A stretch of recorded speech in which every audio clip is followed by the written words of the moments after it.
ఒక వ్యాపారి వద్ద ఉన్న 1000 కేజీల చక్కెరలో కొంత భాగాన్ని 8% లాభానికి, మిగిలిన భాగాన్ని 18% లాభం.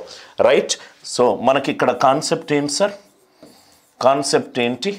Cost price into percentage increase. Percentage పెరుగుదల అంటే ప్రాఫిట్స్ పర్సంటేజ్, పర్సంటేజ్ తగ్గుదల అంటే loss percentage. Cost price into percentage పెరిగినా పర్సంటేజ్ తగ్గినా అది ఎస్పీకి ఈక్వల్ అవుతుంది. అది కాన్స్టెంట్ అనుకుంటున్నాను. అంటే మనకు cost percentage increase or decrease అనేది కొన్న ధరకి విలోమము. అలిగేషన్ చేస్తే ఏది వస్తుందో అనేది చాలా క్లారిటీగా ఉండాలి సార్. పర్సంటేజ్ ఇంక్రీజ్ డిక్రీజ్ అనేది కొన్న ధరకు విలోమము. ఇది చాలా ఇంపార్టెంట్. అమ్మిన ధరకు కాదు, కొన్న ధరకు. కొన్న ధర ఇంటూ పర్సంటేజ్ ఇంక్రీజ్. ప్రాఫిట్ అంటే పర్సంటేజ్ ఇంక్రీజ్, లాస్ అంటే పర్సంటేజ్ డిక్రీజ్. క్వశ్చన్ చదువుదాము. రైట్. సో మనకు యావరేజ్ వాల్యూ ఎంత ఇచ్చాడు? యావరేజ్ 14% ఇచ్చాడు. లోయెస్ట్ వాల్యూ సగటు కంటే తక్కువ ఉండాలి, 8%. రైట్. హైయెస్ట్ వాల్యూ సగటు కంటే ఎక్కువ ఉండాలి. కాబట్టి ఇదేమవుతుంది సార్? రేషియో కొన్న ధర 1:, కొన్న ధర 2. 18 - 14 4, 14 - 8 6, 4:6 అంటే ఇదంతా 2:3. 2:3. క్వశ్చన్లో ఏమన్నాడు? 8% లాభానికి కనుక అమ్మిన. Right. What is the quantity sold at 8% profit? Cost price ఎంత వచ్చింది? 2 + 3 ఏమో 5 పార్ట్స్. 5 పార్ట్స్ ఎంత ఇచ్చాడు? మొత్తము కొన్న ధర 1000 ఇచ్చాడు. అంటే 1 పార్ట్ ఏమవుతుంది? 200 అవుతుంది. ఒక పార్ట్ ఎంత అవుతుంది? 200 అవుతుంది. 8%కి సంబంధించిన కొన్న ధర ఎంత? 2 పార్ట్స్. 2 పార్ట్స్ అంటే ఎంత? 400. ఇది కాస్ట్ ప్రైస్, ఇది కాస్ట్ ప్రైస్. రైట్. క్వశ్చన్లో ఏమన్నాడు చూడండి సార్. రైట్. 1000 ఈ సెల్స్ అట్ 8%, 18%. 8%, 18%, 14%. రైట్. సో 4:6 అంటే 2:3. రైట్. 2:3. 5 పార్ట్స్కి 1000, 1 పార్ట్కి 200, 2 పార్ట్స్కి ఎంత? 400. కాస్ట్ ప్రైస్ అడుగుతానేమో 400. కాస్ట్ ప్రైస్ అడుగుతానేమో 400. సెల్లింగ్ ప్రైస్ అడుగుతానేమో, సెల్లింగ్ ప్రైస్ ఏమవుతుంది సార్?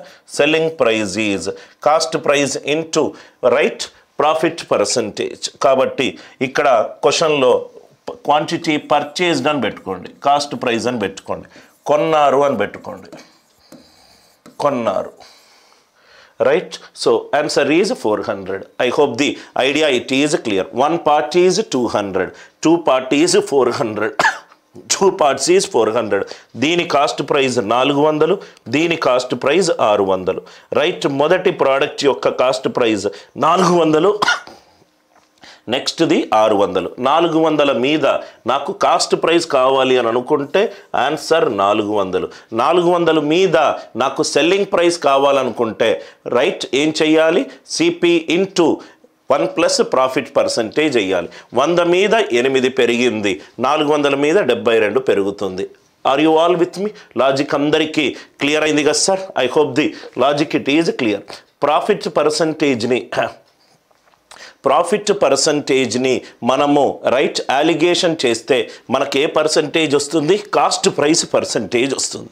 కాస్ట్ ప్రైస్ పర్సంటేజ్ వస్తుంది. రైట్. నెక్స్ట్ 2 గడియారాల యొక్క కొన్న వెలల మొత్తము 840. 2 గడియారాలు ఉన్నాయి, CP1 + CP2. ఎంత సార్? మొత్తము 840 రూపాయలు. 840 రూపాయలు. ఇది అర్థమైంది. Next right. ఒకటేమో 16% అమ్మాను, ఇంకోటేమో 12% లాస్కి అమ్మాను. రైట్. లాస్ అంటే అది చిన్న వాల్యూ, లెఫ్ట్ హ్యాండ్ సైడ్ రాస్తాము. 16% అంటే అది పెద్ద వాల్యూ, రైట్ హ్యాండ్ సైడ్ రాస్తాము. అది రాయడం వల్ల నాకు యావరేజ్ ఏమొచ్చింది? లాభం రాలేదు, నష్టం రాలేదు. No loss or no gain. లాభం రాలేదు, నష్టం రాలేదు. So 16 - 0 16 is to 0 - of -12 12. 4 4s are 4 3s are 4 4s are 4 3s are 4 plus 3 7 parts. ఇక్కడ చూడండి సార్, ఇక్కడ కూడా మీకు right most non zero digit ఉపయోగపడుతుంది. 7 పార్ట్స్ కలుపుతనేమో 840 రూపాయలు. నా క్వశ్చన్ ఏమన్నాడు? రైట్, గెయిన్ ఎక్కడ వచ్చింది? ఇక్కడ వచ్చింది. 3 పార్ట్స్కి ఎంత? 3 పార్ట్స్కి ఎంత? వాల్యూ మొత్తము కనుక్కోవాల్సిన అవసరం లేదు. Right most non zero digit. ఇది 7, ఇది 4. ఇది 7, ఇది 4. 7ని ఏ అంకెతోటి లబ్ధం చేస్తే నాకు 4 వస్తుంది. 7 రెండ్ల 14, 2 3 రెండ్ల 6. Answer right most non zero digit 6 ఉండాలి. Answer right most non zero digit 6 ఉండాలి. అందరికీ ఈ లాజిక్ క్లియర్గా అర్థమైందా? CP1 plus CP2 is 840. ఈ 2 వాచ్ల మొత్తము కొన్న ధర 840 రూపాయలు. ఒకటేమో 12% నష్టానికి అమ్మాను. నష్టం కాబట్టి మైనస్, అది తక్కువ వాల్యూ కాబట్టి లెఫ్ట్ సైడ్ రాశాను. ఇంకోటేమో 16% ప్రాఫిట్, అది రైట్ సైడ్ రాశాను. ఈ 2 ట్రాన్సాక్షన్స్ చేయడం వల్ల నాకు లాభం రాలేదు, నష్టం రాలేదు. 0. 16 మైనస్ 0 ఈస్టు 0 మైనస్ ఆఫ్ -12. ఇది 4:7. అంటే ఇది 4 పార్ట్స్ తీసుకుంటే ఇది 3 పార్ట్స్ తీసుకుంటాను. 4 పార్ట్స్ ప్లస్ 3 పార్ట్స్ ఎంత సార్? 7 పార్ట్స్. 7 పార్ట్స్ 840 అవుతే 1 పార్ట్ అది అలా చేయకుండా 7 4 అయింది. 7 రెండ్ల 14, 2 3 2s are 6. Answer right most 3 2s are 6. I hope it is clear.